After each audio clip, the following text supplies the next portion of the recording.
Pronto. Pronto, já estamos gravando e à medida que for entrando novos participantes, eu vou aqui admitindo a entrada deles. Enquanto isso, a gente já vai iniciando as conversas. É uma satisfação para a gente iniciar essa. Esse é um projeto que a gente está iniciando com você, Miguel. A gente criou esse projeto chamado Talk Show Biomédico, que é com o objetivo da gente tentar dialogar tanto com profissionais da nossa área, que faz parte do Conselho de Biomedicina, bioprofissionais biomédicos, como profissionais de outras áreas com quem a gente também tem uma excelente interação. E como uma das pautas mais em evidência está sendo a questão da Covid, e uma das pautas mais discutidas aqui no Brasil está sendo essa questão do isolamento, então ficou interessante a gente discutir o impacto epidemiológico do isolamento social e a experiência de Portugal, que está sendo muito bem sucedida nessa questão do isolamento social. E aqui a gente não está sendo lá muito bem sucedido. Mas aí é interessante a gente aprender com quem está fazendo corretamente. Então, o objetivo é esse, por que Portugal funcionou bem? Por que a Europa, de modo geral, né, as coisas estão funcionando bem? O que aconteceu lá que aqui a gente não fez? Para poder servir como reflexão, como provocação, né? Uma provocação para reflexão. Algumas pessoas aqui, inclusive, ainda estão resistentes ao isolamento. Tem gente que acha desnecessário. Será que é desnecessário? Então, o objetivo do debate é esse. E aí a gente já começou bem, já começando com alguém internacional aqui para a gente, né? Um querido amigo, Carlos Miguel Marto, com quem eu tive a oportunidade de conhecê-lo na época que eu estava cursando o doutorado lá no LICA, Laboratório de Imunologia Keizo Azami. Eu venho em companhia de um grande professor também, professor Cabrita, né? E vocês formaram a disciplina de patologia experimental, foi muito interessante para a gente. E, felizmente, nós mantivemos o contato, né? Estamos mantendo contato até hoje. E aqui no Brasil, a sua profissão é muito conhecida como cirurgião dentista. Em Portugal, deve ter outro tipo de denominação que eu vou deixar para você explicar. E o amigo aí, Carlos Miguel, ele é professor do Instituto de Patologia Experimental da Universidade de Coimbra e vai abordar esse tema aí do impacto epidemiológico do isolamento social, a experiência de Portugal. Uma conversa, não é nada de tão, né, formal, é mais uma conversa amigável, né, descontraída sobre o assunto. Fique à vontade, Miguel, para fazer suas explanações. Muito obrigado por ter aceito o nosso convite. Obrigado, boa tarde a todos. Antes de mais, eu queria agradecer o convite que o André me fez. É para mim um prazer estar a colaborar nesta conversa. Como o André disse, ele é um querido amigo nosso, é muito querido aqui pela patologia experimental. Nós tivemos a oportunidade de colaborar de amizade e científicas. É com todo o gosto que eu estou presente aqui para falarmos um bocadinho, como disse o André, deste tema tão interessante que é a Covid-19 e o impacto que esta pandemia provocou no mundo, e eu venho aqui falar um bocadinho e dar o exemplo daquilo que aconteceu em Portugal. Ora, o André começou com duas provocações que eu acho que são muito interessantes, porque é que em Portugal correu bem, ou está a correr bem este nosso controle da Covid-19, e porque é que na Europa também correu bem, e eu vou começar aqui com um bocadinho de história da Europa, só para dizer aqui duas coisas.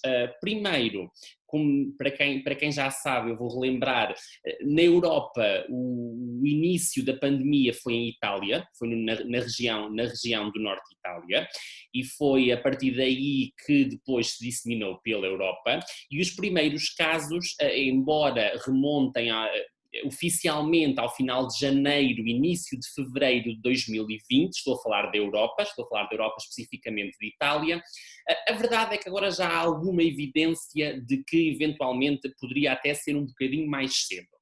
E por esta razão de ter começado em Itália, eu acho que esta é uma das primeiras razões que vem justificar o sucesso de Portugal. É que, apesar de tudo, os primeiros casos em Portugal são do início de março. Ou seja, existiu aqui um desfazamento de cerca de um mês e meio, mais ou menos, que permitiu então que alguns países, nos quais Portugal se inclui, tivessem mais algum tempo para se preparar e para preparar medidas. Portanto, eu acho que uma das razões do sucesso é que na Europa, como eu disse, o primeiro país afetado foi Itália, e Itália, infelizmente, no início foi uma situação bastante descontrolada. A Itália acabou por ter um número elevado de mortos, juntamente com a França, Espanha e mais tarde o Reino Unido. E então os primeiros focos foram nesses países, sendo que os restantes países foram afetados mais tarde. Dizer-vos também depois que em Portugal, fruto da proximidade geográfica com estes países, Portugal foi preparando, digamos assim, ou seja, nós sabíamos que era uma questão de tempo até a pandemia chegar a Portugal e por essa razão nós fomos-nos preparando, os serviços de saúde foram-se preparando, foram adotados uma série de planos de contingência, as principais instituições, hospitais, por exemplo, universidades, o Ministério da Saúde, acabou por adotar uma série de precauções e de recomendações logo numa fase muito inicial. Então, quando os primeiros casos se confirmaram, já tínhamos vários planos de ação bem definidos em várias instituições que permitiram então depois uma resposta mais ou menos rápida. E esta questão da rapidez de resposta, eu queria aqui realçar, também acho que foi uma das razões para o sucesso de Portugal. Que, como eu tinha dito, os primeiros casos são de oficiais são de 2 de março, e para vocês terem ideia, logo na semana seguinte nós já começamos com restrições. Portanto, em uma semana, Portugal começou a impor restrições, uma semana após os primeiros casos confirmados. E numa altura que, para nós termos ideia, tínhamos apenas uma dezena de casos, portanto um número muito reduzido de casos confirmados, mas começamos com as restrições.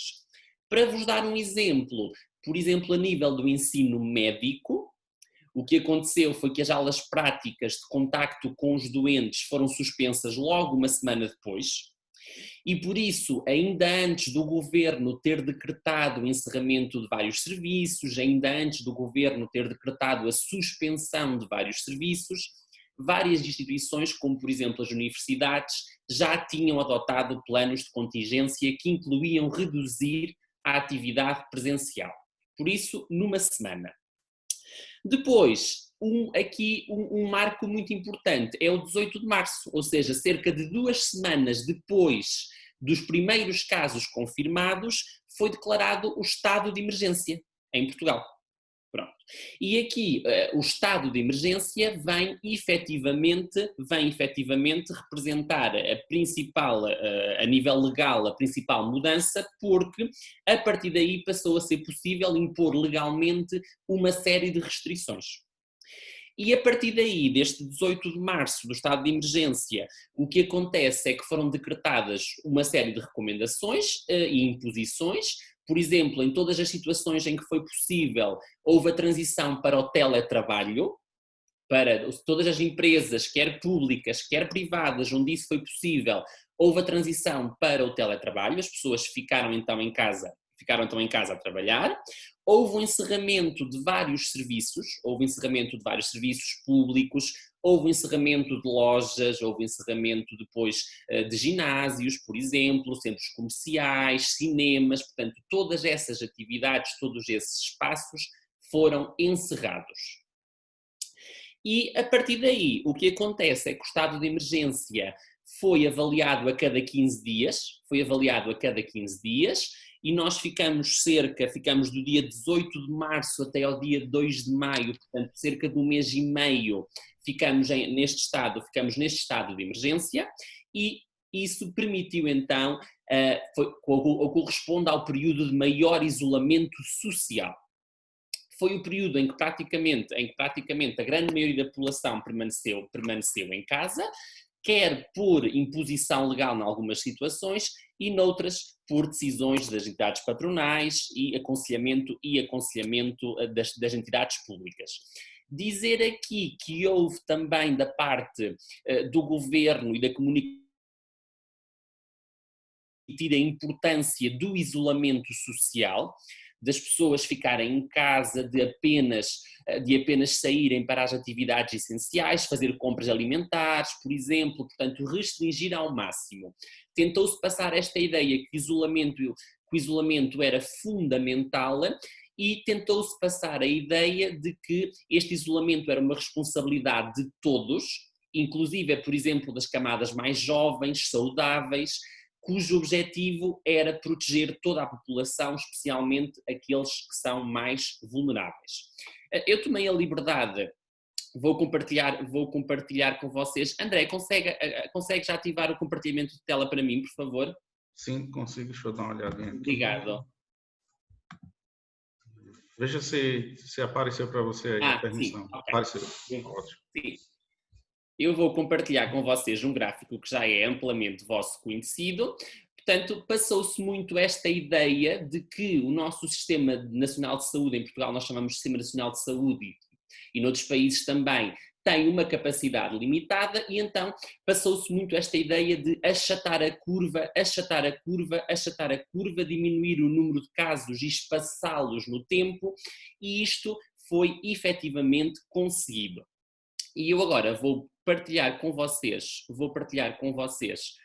os dados oficiais da Direção-Geral de Saúde. Deixem-me só conseguir partilhar aqui com vocês.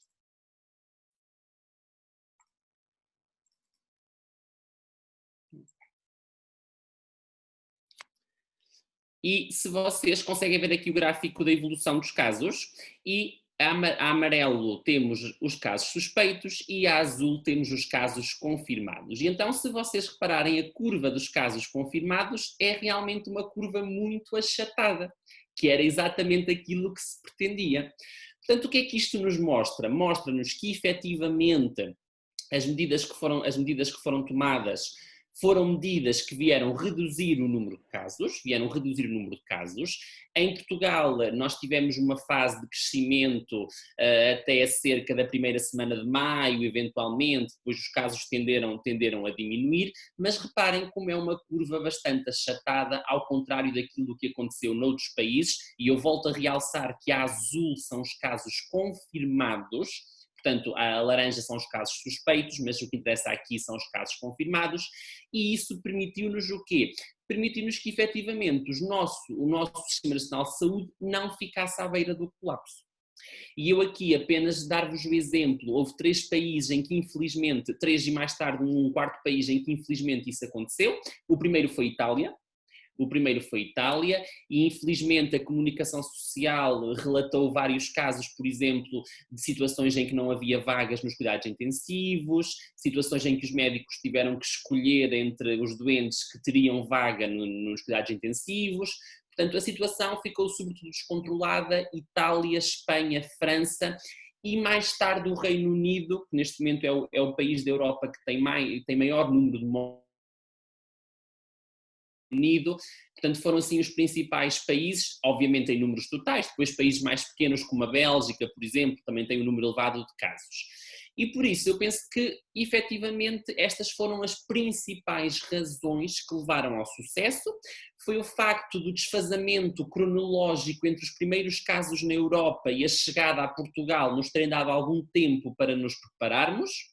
Foi o facto de se terem adotado pelo governo medidas restritivas muito importantes. E para vocês terem ideia, só uma curiosidade, por exemplo, durante este tempo de estado de emergência, houve aqui dois fins de semana prolongados, que foi a Páscoa e o 1º de maio, e em Portugal são 2 períodos em que normalmente as pessoas viajam, ou para ver a família, ou para fazer mini-férias. E, por exemplo, nessas 2 situações, o governo inclusive decretou que as pessoas não se podiam deslocar para fora do seu concelho de residência. Que foi uma medida que obviamente também teve alguma contestação, e eu quero realçar aqui que eu acho que de modo geral a população portuguesa acolheu bastante bem estas recomendações. Talvez porque as imagens que chegavam de Itália, de França, de Espanha, traziam alguma preocupação. Obviamente há sempre algumas pessoas que acabam por considerar eventualmente desnecessárias as medidas, em Portugal também houve, mas uma margem pequena de contestação. Eu acho que a grande maioria das pessoas acabou por achar que era importante e por acatar muito bem estas recomendações. E, inclusive, nesses fins de semana, como eu tinha dito, então o governo decretou que não era permitido que as pessoas se deslocassem para fora dos seus concelhos de residência. E isso manteve então as pessoas dentro das suas áreas onde já residiam habitualmente. Depois, como é que tudo decorreu? Como eu vos disse, então, 18 de março, o estado de emergência, estivemos no estado de emergência até ao dia 2 de maio, portanto cerca de um mês e meio, e a partir do dia 2 de maio, fruto da situação estar bastante controlada e os casos terem vindo a diminuir, portanto estamos já na fase descendente da curva, passamos para o estado de calamidade. E a partir do dia 2 de maio começamos o processo que nós aqui em Portugal nos designamos por desconfinamento, que é, então, começamos a retomar algumas atividades. Qual é a principal mudança que nós observamos? A primeira é o uso de máscara.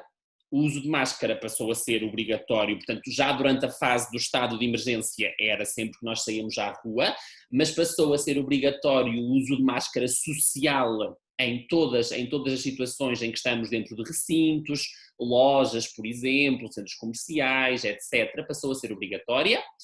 E uma série de medidas no fundo, de prevenção que foram adotadas. Por exemplo, os transportes públicos viram a sua lotação reduzida, a maior parte das lojas passou a ter uma lotação também reduzida, passaram a estar disponíveis muitos mais centros para fazer desinfecção das mãos, por exemplo, pontos, passou a haver um controle do número de pessoas que podiam entrar nos edifícios, tem-se recorrido mais, por exemplo, nos serviços públicos à marcação telefónica antes de se deslocarem presencialmente e mesmo estando já numa fase de desconfinamento, a grande maioria das pessoas continuou em teletrabalho. Mesmo já numa fase de desconfinamento, a grande maioria das pessoas continuou em teletrabalho. A partir daí, 4 de maio, 18 de maio, 30 de maio, as coisas foram reabrindo gradualmente. Primeiro as pequenas lojas e localizadas na rua, depois, por exemplo, as lojas, teatros de maiores dimensões e agora no dia 1 de junho tivemos a reabertura, por exemplo, dos centros comerciais que já são de maiores dimensões. A exceção, eu tinha conversado com o André ainda antes da sessão começar, a exceção é a região de Lisboa. A região de Lisboa, que se vocês virem aqui no mapa, corresponde à capital de Portugal, Lisboa e Val do Tejo, é neste momento a região dos casos ainda, portanto, ainda tem vindo a aumentar e ainda não estabilizar. E por essa razão, o governo decretou que o resto do país já está numa fase de desconfinamento, mas esta região específica, devido ao facto de ainda ter um número elevado de casos, ainda não está. Portanto, ainda se mantém uma série de restrições que já foram levantadas no resto dos países. E eu penso que isto será então a nossa fórmula para o sucesso, foi prepararmos-nos com antecedência, termos tomado medidas legais fortes. Eu acho que aqui o governo tomou uma posição muito forte e as pessoas terem efetivamente adotado as recomendações que lhe foram passadas, então, e terem tido um comportamento que eu acho que é cívico e realmente de se precaverem e tentarem evitar as contaminações. Dizer-vos que na Europa nós temos aqui 2 casos especiais. O primeiro caso é o caso da Suécia. A Suécia foi o único país europeu que não adotou medidas restritivas. Portanto, é um bocadinho um caso de estudo. Eles inicialmente não adotaram medidas restritivas de confinamento, como nós chamamos, de manter as pessoas em casa. Numa primeira fase os casos não aumentaram muito, mas depois acabaram por aumentar exponencialmente e mesmo o número de mortos acabou por ser bastante elevado e hoje em dia já se coloca a questão se efetivamente política de confinamento. E o outro caso de estudo interessante é o Reino Unido, que mudou de política. O Reino Unido inicialmente tinha adotado uma política também de não confinamento e depois, face ao elevado número de casos, face ao elevado número de mortes, acabou por adotar uma política de confinamento.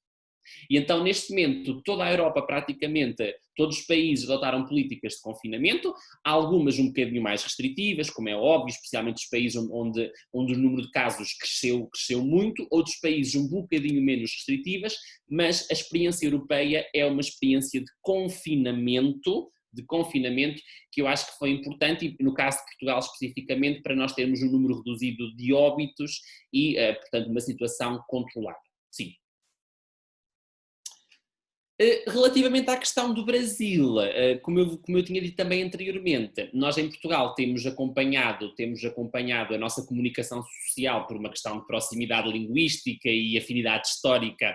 A nossa comunicação social, eu acho que presta grande atenção ao Brasil, e nós temos acompanhado Brasil e Estados Unidos, temos acompanhado muito Brasil e os Estados Unidos. Pronto, e a informação que realmente nos chega e a imagem que nos chega é uma imagem de uma situação que está efetivamente descontrolada, quer no caso dos Estados Unidos, quer no caso do Brasil. Temos assistido, como eu estava a conversar com o André, por exemplo, tivemos várias reportagens sobre alguns estados, como o estado de Manaus, por exemplo, em que a situação não está controlada, eu acho que o que nós temos percebido aqui é que existe ainda a resistência por algumas faixas da população a esta questão do confinamento.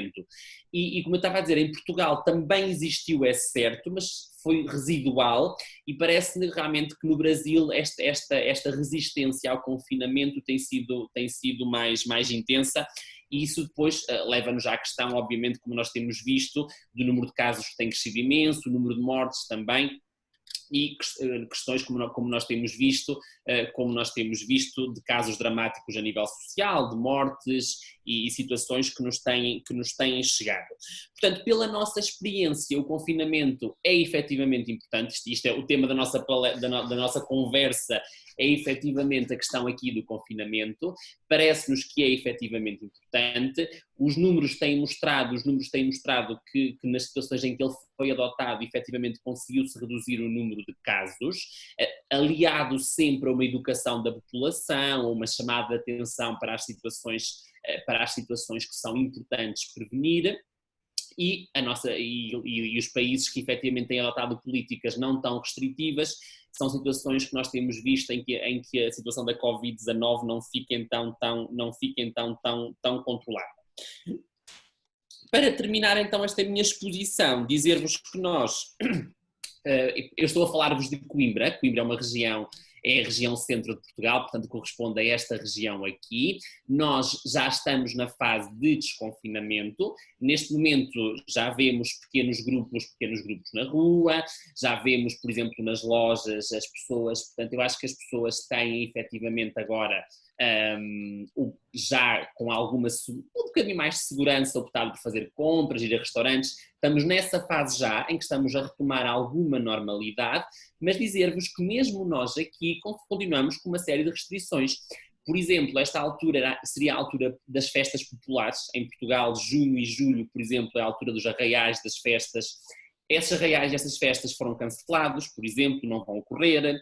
Situações dos festivais de música de verão com grande aglomerado de pessoas foram cancelados, ou seja, mesmo nas regiões em que as restrições estão a ser levantadas, é um levantamento parcial. Nós continuamos ainda com várias restrições, de forma a tentarmos manter o número de casos estável, e felizmente temos conseguido, como eu estou a dizer, com exceção ali da zona de Lisboa, que é aquela zona que ainda está um bocadinho não tão controlada.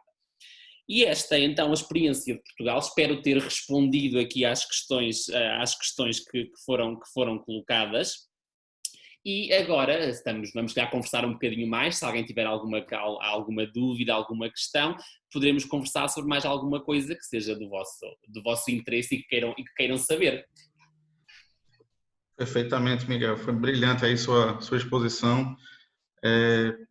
As perguntas eu sugiro que, para quem queira fazer, façam no chat. Enquanto isso, eu vou tocar em outros assuntos. Por exemplo, aqui no Brasil a gente tem sofrido um pouco com informações falsas veiculadas, as famosas fake news. Isso também ocorreu em Portugal? Essa é uma questão muito importante, sim, também aconteceu em Portugal e por várias vias, sobretudo redes sociais, é a principal forma de disseminação, mas em Portugal tentou-se muito combater isso. Primeiro que tudo, a nossa Direção-Geral de Saúde, que é uma organização dentro do Ministério da Saúde, adotou uma política muito em que transmitiu uma série de informações, por exemplo, o site que eu vos mostrei, onde tem o número de casos, tem também várias normas de orientação, informações, foram divulgados vários vídeos que passaram a estar disponíveis nas redes sociais, no YouTube, no Facebook, por exemplo, foram afixados nos edifícios várias normas e depois mesmo a própria comunicação social começou a fazer aquilo que se chama de check, ou seja, começou a ir ver as notícias e a tentar perceber quais é que eram notícias que efetivamente eram verdade e quais é que não eram. Portanto, houve fake news, sim, eu acho que isso é impossível hoje em dia não haver, mas tentou-se, de um modo geral, tentou-se combater essas fake news e transmitir à população quais é que eram verdade e quais é que não eram. Também foi importante para isso, por exemplo, a nossa DGS, a nossa Direção-Geral de Saúde, eles adotaram um sistema de boletins diários em que a Ministra da Saúde, a nossa Ministra da Saúde e a Diretora-Geral de Saúde, juntamente muitas vezes com outras pessoas, estavam todos os dias na comunicação social a dar os dados oficiais, a responder a perguntas, portanto houve uma grande presença das autoridades na comunicação social e por isso tentou-se efetivamente controlar e combater essa questão. Sim. Aqui a gente já passou por uma situação um pouco complexa a respeito das autoridades, né? Infelizmente eu não vou entrar em tantos detalhes para não gerar, porque a gente está num momento de muito conflito político aqui no Brasil, então eu não quero criar nenhum tipo de debate a respeito desse assunto, mas uma coisa que é independente de posicionamentos, né, para não ter que entrar em posicionamentos políticos, é que existe uma divergência muito grande do que o governo federal preconiza em relação aos governos dos estados, né? Aqui, eu não sei como é Portugal, é dividido em estados também? Não, nós temos assistido também a isso, temos visto que entre alguns governadores portanto, e o poder central existe aqui um conflito. Em Portugal é mais fácil por uma questão de organização. Nós estamos divididos em distritos, mas os nossos distritos não têm autonomia, tirando as regiões autónomas, a parte das ilhas, os nossos distritos de Portugal continental não têm autonomia para estar a decretar leis diferentes e por essa razão a lei do governo central, que foi então a tal questão restritiva do estado de emergência e depois do estado de calamidade, foi seguida em todo o país. Muito mais tranquilo, sim. Aqui, embora o governo federal seja superior aos estados, mas os estados, de certa forma, têm autonomia devido também às peculiaridades regionais, né, que são muitas. O Brasil é um país, como você sabe muito bem, continental, imenso, e até dentro do Brasil tem coisas que a gente mesmo não conhece dentro do nosso próprio país, de tão diferente que são as culturas e as características climáticas, políticas, são muito diversas, né, dependendo da região.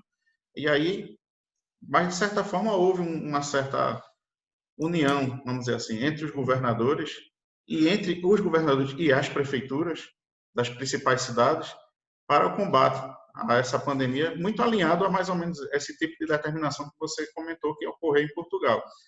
Agora, a adesão popular é que não foi tão, como é que eu posso dizer, tão bem feita, vamos dizer assim, tão utilizada, né? Não foi tão posto em prática como deveria ter sido. Mas, em algum momento, até houve, talvez pela força de decretos, né, que fizeram um isolamento mais robusto, né, com bloqueios, com polícias, enfim. Aí algumas pessoas se sentiram mais coagidas a ter que fazer, não por uma questão muito de consciência, não. Foi mais uma questão de obrigação. Mas, Enfim, aí a gente está tendo, né, essa divergência ainda dos governadores, dos estados, das prefeituras, com o governo federal, que está tomando um direcionamento diferente. E esse direcionamento diferente é interessante porque, por exemplo, teve algum momento que ele citou como exemplo a Suécia, que você acabou de falar, né, e foi um exemplo como bem infeliz, né, que ele Sim. utilizou. E ele está muito alinhado as posturas, vamos dizer assim, que os Estados Unidos também têm tomado, infelizmente. Mas o que tem salvado a gente são os governadores e os prefeitos, né, sob o ponto de vista governamental. E aí, por exemplo, um dos questionamentos que se discutiu muito recentemente aqui no Brasil foi a questão do uso da cloroquina e da hidroxicloroquina. Como é que isso foi aí? Como é que ocorreu esse questionamento? Como é que ocorreu essa questão do uso, do não uso, enfim? Só, ainda antes de responder a essa questão, só dizer que efetivamente nós aqui temos então duas relativamente à vossa experiência do Brasil. Pronto. A primeira, como eu disse, é que o Estado Central adotou uma política de restritiva, portanto vamos fazer o isolamento e por isso não houve este conflito, porque foi a política adotada pelo Estado Central, e isso resolveu logo uma grande parte da situação, mas depois também o que eu noto é que, embora legalmente, por exemplo, a polícia pudesse intervir, porque estava autorizada para tal, não foi necessário na grande maioria das situações, ou seja, as pessoas foram muito responsáveis, e como eu digo, a grande maioria, obviamente haverá sempre algumas exceções, mas ao contrário da vossa experiência, aqui eu acho que a grande maioria da população foi muito responsável, portanto não houve necessidade das forças policiais se imporem, porque a própria população teve este autoconfinamento. Porquê? Por várias razões, provavelmente porque por causa da informação que foi transmitida, que estávamos constantemente a receber essa informação por todas as vias, talvez porque nos chegava pelas notícias o caso de Espanha, que é aqui ao lado, que esteve descontrolado, o caso de Itália, e então acho que as pessoas talvez também por isso também tinham um bocadinho mais de receio, e talvez por essas razões a nossa população eu acho que foi muito cumpridora daquilo que lhes foi pedido, por uma questão cívica e não tanto porque foi obrigada legalmente. Pronto, portanto isso acho que é uma diferença importante. Relativamente aqui então à questão agora da utilização ou não destas drogas não aprovadas. Em Portugal foi uma questão muito tranquila, nunca se colocou sequer a hipótese da utilização desse tipo de drogas, portanto isso esteve completamente descartado. Foi uma questão que na comunicação social tem aparecido sobretudo por causa dos Estados Unidos e do Brasil, ou seja, nós ouvimos falar disso por causa do Brasil e dos Estados Unidos. Em Portugal nunca tivemos a comunidade médica a defender o seu uso, nunca tivemos a Direção-Geral de Saúde a defender o seu uso, portanto foi uma questão completamente pacífica, não houve debate, nunca se colocou, porque como efetivamente não havia evidência, essa questão não se colocou. Pronto. Ao contrário da gente aqui que se colocou, quase que se impôs. Inclusive, né, até a bula do medicamento pretendeu se mudar para poder viabilizar um possível uso dela, que na verdade chegou a ser utilizado, né? Mas realmente o debate hoje acho que foi vencido diante da questão da Lancet, né, que fez toda aquela retificação da questão da Sim, publicação, aquilo ali sim, impactou retratar o bastante. artigo, sim. Agora, em relação Neutra, a como é que está chegando, qual é a impressão, vamos dizer assim, que está sendo colocada do Brasil em relação a Portugal? a nossa percepção do Brasil que nós temos vindo, como eu vos disse, pela comunicação social, basicamente o retrato que nos chega é de um país que está dividido, sim, chega-nos também, lá está, de um país em que o governo central não tomou uma posição, portanto, como nós aqui tomamos, e depois, no fundo, de um país que está a perder a guerra, digamos assim, ou que está a ter um número elevado de baixas relativamente a esta situação. Portanto, nós temos uma afinidade, como eu vos disse, cultural e histórica com o Brasil, portanto é um país que nos é muito querido, e portanto eu acho que, no modo geral, a população portuguesa vê com apreensão a quantidade de mortes que têm ocorrido, porque nós aqui, normalmente, imaginem, no nosso jornal diário nacional aparece sempre o número de mortos do Brasil, por exemplo, portanto eu acho que a nossa população, em Portugal, nós vemos com apreensão e vemos até com alguma tristeza, podemos dizer isto, a situação que se tem vindo a desenrolar no Brasil, porque parece-nos que está efetivamente, e agora se calhar é um bocadinho mais a minha opinião pessoal, do que propriamente, obviamente não poderei falar por todas as pessoas, mas parece-nos que é uma situação que está efetivamente ainda longe de estar controlada, e o número elevado de mortos e de infectados é uma situação que nos parece preocupante, e o facto também de, no fundo, não haver aqui, ao contrário do que aconteceu connosco, portanto com a nossa experiência pessoal, não haver aqui uma questão do governo central forte que vem decretar estas medidas de forma a poder então colocar o país em confinamento. Claro que nós também entendemos perdão, e essa foi uma questão que também se debateu em Portugal, é que depois é a questão económica e a questão de que obviamente o confinamento implica para um país uma elevada perda financeira, mas na Europa passou-se muito a ideia, e nisto eu acho que posso falar na Europa completa, que economia nós depois recuperamos. E é isso que tem estado a acontecer. Para vocês terem ideia, a Europa nesta fase, podemos dizer que estamos na fase já pós-pandemia, estamos numa fase já assim, já estamos a adotar agora, portanto está a ser discutida uma série de ajuda financeira para todos os países, portanto, mas a ideia que foi transmitida à população é, primeiro as pessoas, é importante o confinamento, é importante salvar vidas, é importante que o nosso Sistema Nacional de Saúde não entre em colapso. Depois disso, vem a economia que nós iremos conseguir recuperar. Portanto, esta foi a ideia que eu acho que foi muito passada aqui e na Europa, e que efetivamente é o que está a acontecer, e que se calhar noutros países, lá está, por interesses económicos ou outros, poderá não estar ainda tão bem, digamos assim, implementada. Aqui a gente tem muita gente com essa ideia, mas infelizmente ainda tem muita gente que está achando que a economia deveria ser privilegiada. Mas, enfim, como é que foi, sabe informar a respeito das testagens? Porque a testagem aqui, obviamente, a testagem padrão foi o PCR, né, em tempo real, mas depois começou-se aqui um crescimento muito grande do uso dos testes rápidos, né, para verificar IgG e IgM. Como é que sucedeu essa questão da testagem aí no Portugal? Foi e continua a ser o PCR. Pronto, o que aconteceu foi que, numa primeira fase, houve vários laboratórios que foram redirecionados para poderem fazer esse tipo de testes, porque inicialmente eram poucos os laboratórios que tinham o equipamento e que estavam, digamos assim, focados nisso. Posso-vos, por exemplo, falar do exemplo da Universidade de Coimbra. A Universidade de Coimbra, que tem um forte componente de investigação biomédica, redirecionou laboratórios para poder fazer esse tipo de testagem, portanto, em articulação com o Sistema Nacional de Saúde, redirecionaram os seus laboratórios e inclusive investigadores e estudantes com experiência na técnica de PCR foram então voluntários para participar, e então montou-se uma rede de laboratórios, quer do Estado, quer das universidades, quer privados, em zonas onde não havia laboratórios públicos, laboratórios privados, para fazer então a testagem. Portugal foi dos países que mais testou, portanto, se nós formos ver a média de testagens por milhão de habitantes, é dos países que mais testou.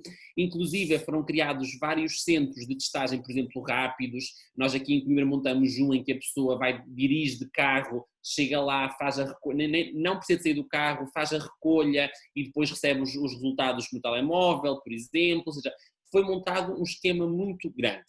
Em Portugal, ainda a nível do Sistema Nacional de Saúde e para diagnóstico, digamos assim, é o PCR que se usa. Estes testes rápidos não têm tido ainda grande divulgação.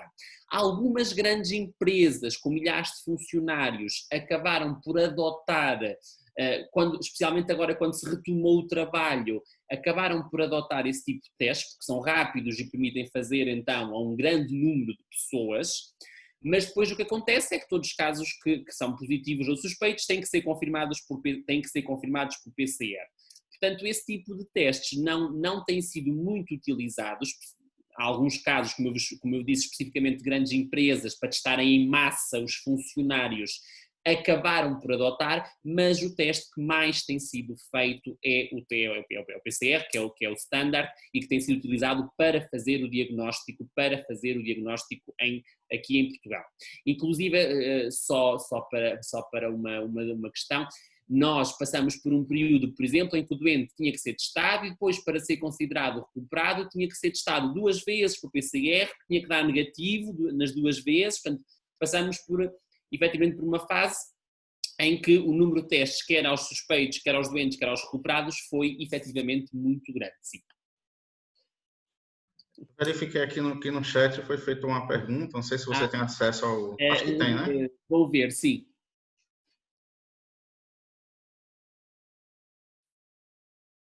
Então, a direto... Ok, só...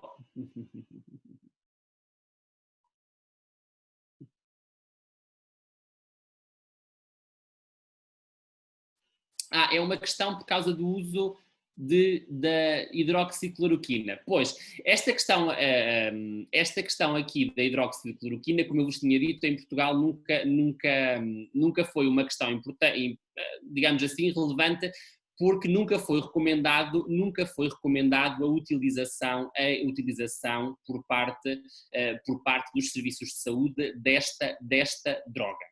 Portanto, o que acontece aqui, e aconteceu um bocadinho na Europa toda, e acho que Itália terá sido o caso mais crítico. Por exemplo, em Itália, em alguns casos considerados muito graves e que não respondiam a nada, optou-se por fazer alguns tratamentos, por exemplo, mais experimentais, como, por exemplo, a administração do plasma sanguíneo de um doente já recuperado por causa da questão imunitária. E por isso o que acontece é que houve situações esporádicas em que, em doentes em estado muito crítico que não estavam a responder, poderão ter sido utilizados protocolos terapêuticos não aprovados. E aqui o caso da hidroxicloroquina, como eu vos tinha dito, esta notícia especificamente eu não conheço, mas não é um medicamento que tenha sido administrado no tratamento da Covid-19 em Portugal. Todos os colegas que estão a trabalhar nos cuidados intensivos nunca receberam indicação para isso. Se poderá ter acontecido eventualmente um caso ou outro, eventualmente poderá ter sido, mas não foi recomendação e, portanto, nem sequer foi um assunto amplamente debatido na comunicação social. Não. Eu estou aqui provocando que o pessoal faça mais perguntas, né? Aproveite mais. Enquanto o pessoal não faz, eu vou tentando criar alguma coisa também de perguntas. Claro que sim. Depois, uma coisa também interessante, e visto que estamos aqui a falar um bocadinho da biomedicina e da investigação biomédica. Eu não sei como é que aconteceu no Brasil, mas na Europa o que aconteceu foi que vários laboratórios de investigação foram redirecionados para o combate à Covid, por exemplo, e depois uma coisa interessante que aconteceu foi que vários financiamentos ficaram disponíveis e rapidamente para projetos de investigação e de atuação na área da Covid. Portanto, criaram-se vários consórcios, houve vários financiamento que ficou disponível, por exemplo, para a descoberta de novas drogas, por exemplo, e por essa razão, houve efetivamente, quer para a parte do tratamento, quer para a parte da investigação, a disponibilização de muitas verbas que foram alocadas, mesmo que não estivessem inicialmente destinadas a isso, que foram alocadas para o combate à Covid-19. Aqui aconteceu um pouco disso também com alguns órgãos de fomento à pesquisa, que também, mesma coisa, que não estavam com a verba direcionada, mas que foram deslocadas para que houvesse incentivo, né, de pesquisas, enfim, exatamente isso também tem acontecido aqui. Tomara que surjam, né, frutos aí de grandes pesquisas, grandes resultados para nós. Tem mais pergunta aí, você viu? Sim, uma pergunta. A Regina pergunta se a TAC tem sido utilizada em larga escala aqui no Brasil para diagnóstico da pneumonia. Em Portugal, por acaso, há um amigo meu que é médico de imagiologia e nós às vezes conversamos um bocadinho sobre isto e ele tem falado sobre isto. Não é, portanto, não é obviamente o meio complementar de diagnóstico de primeira linha para fazer o diagnóstico, mas em algumas situações pede-se, sim, em algumas situações têm sido feitas TACs a doentes suspeitos, sim, a doentes suspeitos, mas isso não, todos os doentes têm que fazer o teste, todos os doentes têm que fazer o teste, portanto, em algumas situações o que se faz é ou não se faz ataque, ou às vezes mesmo pode ser feita para ter uma confirmação, às vezes até do estado depois do estado pulmonar, mas não é rotina fazer-se ataque para fazer o diagnóstico. Para fazer o diagnóstico é o teste que é feito, de forma a garantir então, o teste PCR, mais uma vez, de forma a garantir então a certeza se o doente está ou não infectado. E isso é feito de forma rotineira, sim. A Regina, que fez a pergunta para você, ela é conselheira nossa aqui também, do nosso Conselho Regional, só que ela reside em outro estado, que é o estado do Ceará. Não sei se você conhece um pouco da nossa localização. Sim, geográfica, sim. É porque tem algumas praias aqui que são bastante visitadas por vocês, né? É verdade, sim. Mas, por exemplo, a biomedicina é um pouco diferente aqui de como ela é encarada em Portugal, né? Aqui no Brasil, o biomédico ele atua muito também nessa questão da imaginologia. Ele também faz muito entra nessa área de imaginologia. Nós somos muito fortes nessa área de imaginologia, além do diagnóstico laboratorial, molecular e microscópico, né?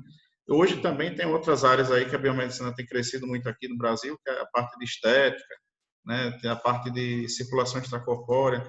Agora, eu confesso que eu conheço muito pouco de como é o profissional biomédico aí em Portugal. Se você souber relatar alguma coisa. Claro que sim. Sim, portanto, essa questão é interessante. Em Portugal, as áreas que consideradas são cursos separados, ou seja, não estão na biomedicina.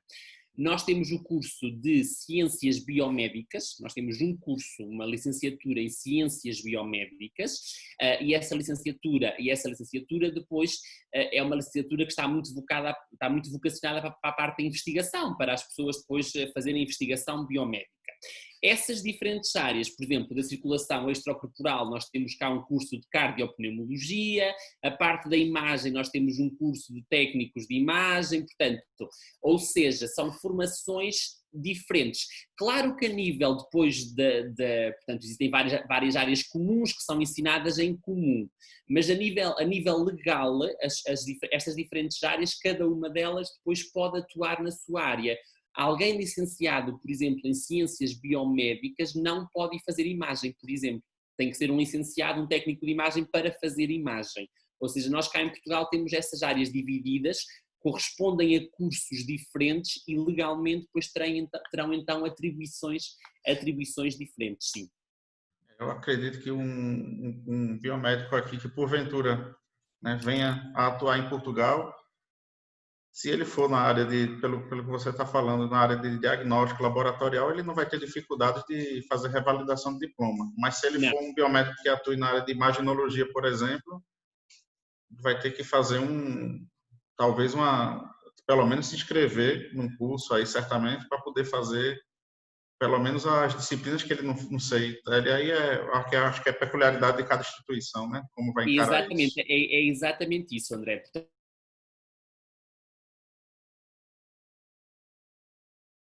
terá uma equivalência, digamos assim, tem que validar o diploma, portanto será uma coisa relativamente simples. Se, por exemplo, vier trabalhar em imagem, terá que se inscrever no curso de imagem, obviamente depois pode pedir equivalências de acordo com as disciplinas que já teve, mas aí terá sempre que passar pelo curso de imagem antes de poder trabalhar nessa parte em Portugal, sim.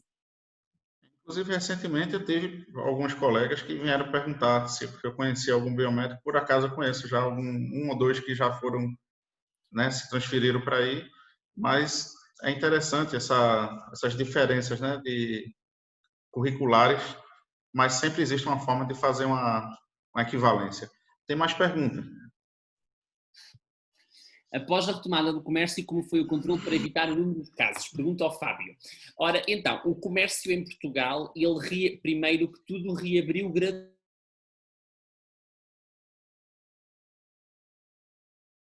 Dia 2, depois no dia 18 e no dia 31 de junho. Então, as primeiras lojas que abriram foram as lojas pequeninas e de rua, com porta para a rua por causa da questão da ventilação e tudo mais. Passou a ser obrigatório, como eu já disse, todas as pessoas que entram em qualquer comércio, qualquer loja, terem máscara colocada e fazerem desinfecção de mãos à entrada. Passou a ser obrigatório. Depois, também passou a ser obrigatório limitar o número de pessoas dentro de cada espaço. Ou seja, dependendo da área da loja, foi calculado o número de pessoas que podem permanecer no seu interior. Por exemplo, vamos imaginar que uma loja passou a ter uma lotação de 3 pessoas. Então, se já estiverem 3 pessoas dentro da loja, o que tem que acontecer é que o resto das pessoas têm que aguardar na rua, com distanciamento social, e só depois, quando uma pessoa sai, é que a outra pode entrar. Portanto, o que aconteceu foi isso. Todas as lojas passaram a ter afixado na porta qual é o número de pessoas que podem estar lá dentro e passou a haver um controlo. Depois, medidas restritivas, por exemplo, em algumas lojas de roupa deixou de ser possível, por exemplo, experimentar roupa no interior da loja, passou a haver um circuito dentro da loja com setas no chão, com marcas entrada e saída para não haver cruzamento de pessoas, ou seja, adotaram-se estas medidas. Por exemplo, no caso dos restaurantes, também é comércio, houve uma obrigação, para além de reduzir o número de pessoas, a lotação máxima, passou a haver a obrigação de afastar mais as mesas para haver distanciamento entre as diferentes mesas. Portanto, foi este tipo de regras que foi adotado e que está em vigor ainda, de forma a garantir que os casos ficam controlados. Aqui, embora os casos ainda estejam em certo crescimento, mas já está, em alguns lugares, adotando de uma forma pausada, né, de uma forma lenta, esse tipo de medidas também. Lógico que não estamos no nível de vocês ainda, né, de estar, por exemplo, restaurante, nem pensar por enquanto, mas algumas coisas estão sendo semelhantes. Aqui se diz muito que é o novo normal, né? Tipo, isso vai demorar muito, vamos passar talvez até mais do que meses, talvez até anos, com esse tipo de comportamento, né? Nós também usamos essa expressão, novo normal. Eu falo por mim, eu fui pela primeira vez num restaurante depois quando tudo isto terminou e é um bocadinho estranho ter que entrar máscaras, desinfecção de mãos. Depois, por exemplo, foram abolidas os enfeites em cima da mesa, tudo que está em cima da mesa é retirado, por exemplo. A maior parte dos restaurantes também eliminou as emendas em papel para nós tocarmos, também foram eliminadas. Portanto, é uma fase de adaptação, sim. É o novo normal. É verdade, novo normal. Tem mais uma pergunta aí que eu achei até legal, muito interessante. Sim. O Letson pergunta sobre o nível de contaminação dos profissionais. Ok. Em Portugal, sim, houve profissionais de saúde contaminados, sim. Na Europa, em todas as situações houve.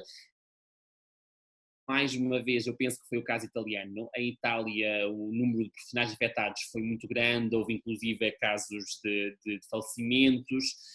Em Portugal também houve médicos, enfermeiros, técnicos auxiliares, portanto, também houve casos de infecção, sim.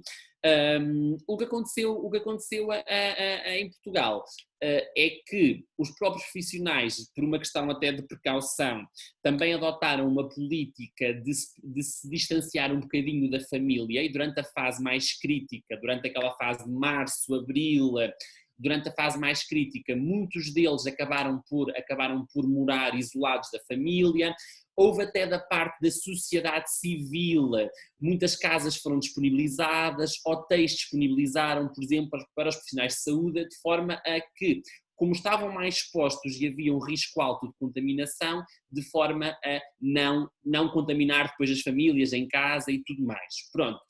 E os profissionais de saúde, depois da confirmação do contágio, eventualmente passaram por períodos de quarentena em que ficaram isolados, depois dependendo do tipo de profissional. As testagens também variam, por exemplo, os profissionais que estavam na linha da frente, digamos assim, foram testados com mais regularidade. Claro que também houve algumas críticas, em alguns hospitais em que disseram que houve algumas críticas que o número de testes não era suficiente, especialmente numa fase inicial isso aconteceu. Portanto, eu também quero transmitir a ideia que nem tudo foi perfeito em Portugal e também houve algumas situações que não foram as melhores. Pronto, mas de modo geral os profissionais foram sendo testados, aliás ainda estão a ser testados, de forma, pronto, a cautelar as contaminações nos locais de trabalho, sim. Tem mais uma aí, mais uma pergunta, né? Sim, o Rodrigo pergunta como aconteceram e acontecem a contagem de casos pela Autoridade de Saúde Central em Portugal? Há sistemas de informação sobre saúde oficiais? A resposta é sim. Rodrigo, aquele site que eu mostrei inicialmente, que vocês podem consultar, é o site pertence ao Ministério da Saúde.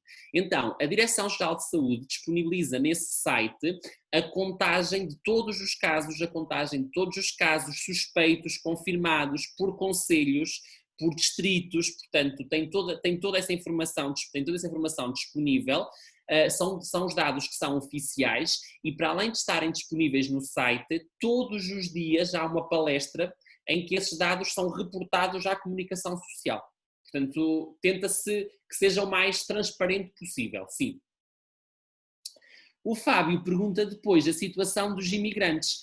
Isto é um motivo que eu pessoalmente me sinto muito orgulhoso por ser português. Durante este período da pandemia, o Estado português decretou que todos os imigrantes, mesmo os ilegais, tinham direito a cuidados de saúde. Portanto, qualquer imigrante podia ser tratado no Serviço Nacional de Saúde, no nosso Sistema Nacional de Saúde, mesmo que não tivesse documentos, mesmo que estivesse ilegal no país. Portanto, o que aconteceu foi que alguns imigrantes, aconteceu, por exemplo, com muitos dos nossos estudantes internacionais, optaram por regressar ao país de origem. Tudo bem, portanto, logo quando isto começou, muitos estudantes de vários países optaram por regressar e aí foi-lhes permitido regressar.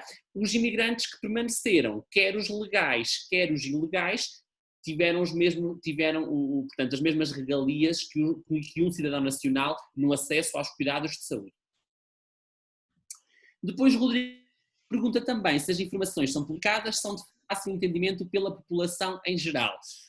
Essas informações são publicadas, sim. Como eu tinha dito, Rodrigo, portanto, a nossa televisão, o nosso Facebook, o nosso YouTube ficou então com muitas mensagens, por exemplo, da Direção-Geral de Saúde, várias públicas foram chamadas a fazer vídeos, a fazer mensagens. As câmaras municipais que têm mais contacto a nível local também fizeram várias campanhas de divulgação. Portanto, eu acho que sim, acho que esta mensagem foi muito transmitida de forma muito intensa para toda a população, sim. Miguel, eu acho que foi brilhante sua participação, foi muito importante para a gente ver a experiência de Portugal, que ela sirva de exemplo.